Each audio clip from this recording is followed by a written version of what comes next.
I want to tell you something. Not because I'm angry. I'm not angry anymore. I want to tell you because I know some of you are sitting in something right now, some kind of quiet hurt that you can't explain to anyone. And I want you to know that I was there too. I know what it feels like to hand someone the best years of your life, to cover for them, to defend them when other people said things, to believe, truly believe that loyalty was a two-way road. And then one morning you wake up and the road is gone. And the person who took it is standing on the other side, smiling, with your name nowhere on anything. That morning, I didn't scream. I didn't cry. I just sat in my car in the parking lot for 11 minutes. And I made a decision. This is what happened after that decision. His name was Daniel. We met in college. We both had nothing. Two guys sharing a studio apartment in Houston with one working burner and a busted futon between us. We built the business from that apartment. 3 years of 18-hour days. I wrote the code. He handled the pitch decks. We told ourselves we were equal partners. We told ourselves a lot of things. By year 4, we had clients. Real clients. A team of 9 people who depended on us. An office in Midtown with glass walls and a coffee machine that actually worked.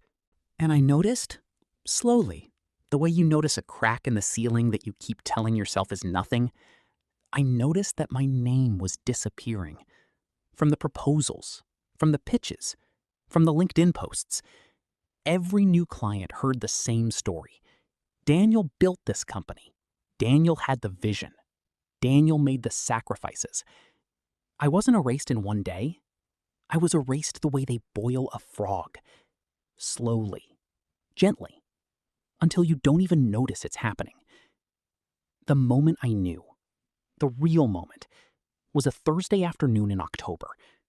We were in a meeting with our biggest client, a firm out of Dallas, 7 figures on the table. And the client looked at Daniel and said, "You built something remarkable here." And Daniel looked right at me, and said, "Yeah, it wasn't easy doing it alone." I didn't say anything. I looked down at my hands.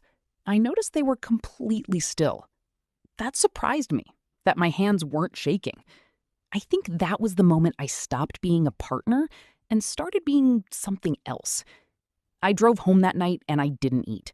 I sat at my kitchen table in Dallas in the dark for maybe 2 hours, and I thought about every email I ever wrote at 2 a.m., every client I saved, every time I fixed something he broke and let him take the bow for fixing it.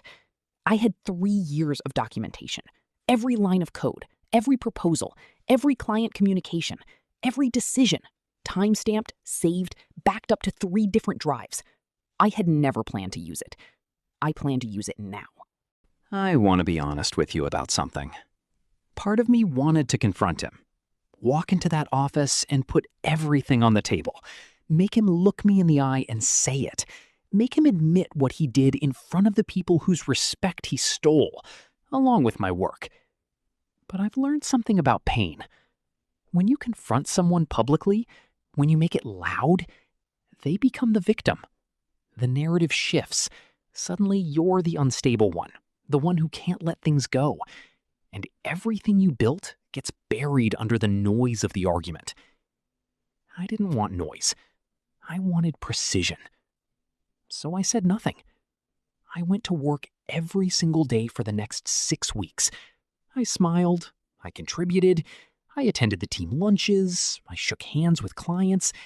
I acted like a man who had no idea what was coming. Because that's what Daniel expected, that I would either explode or disappear. He never considered that I might be watching, organizing, waiting for the exact right moment, like a man with nothing left to lose and everything left to prove.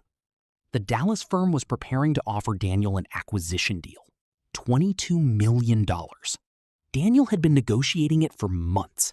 I knew because I was still CC'd on the emails, a detail he'd never bothered to clean up because he never thought I was paying attention. 3 days before the deal was set to close, I sent one email, not to Daniel, to the acquiring firm's legal team.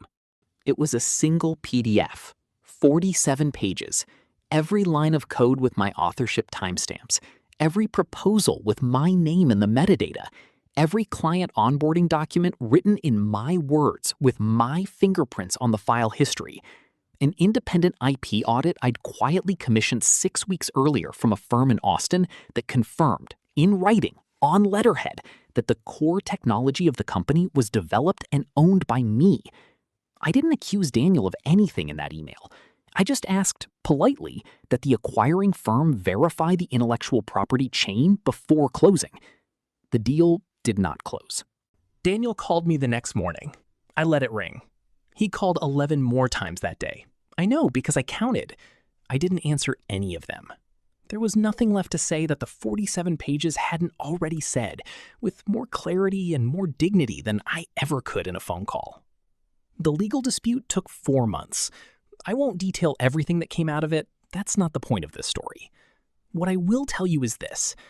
I walked away with my intellectual property, a settlement that let me start over, and every client relationship that had been built on my work.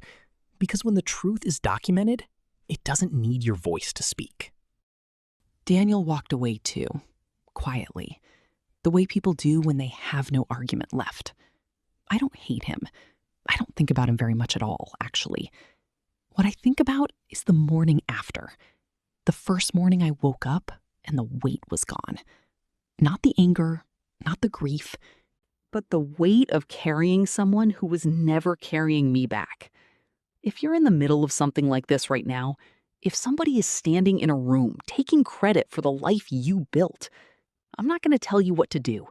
I'm just going to tell you, document everything. Say nothing. Wait. The right moment always comes. And when it does, you don't have to be loud. You just have to be ready.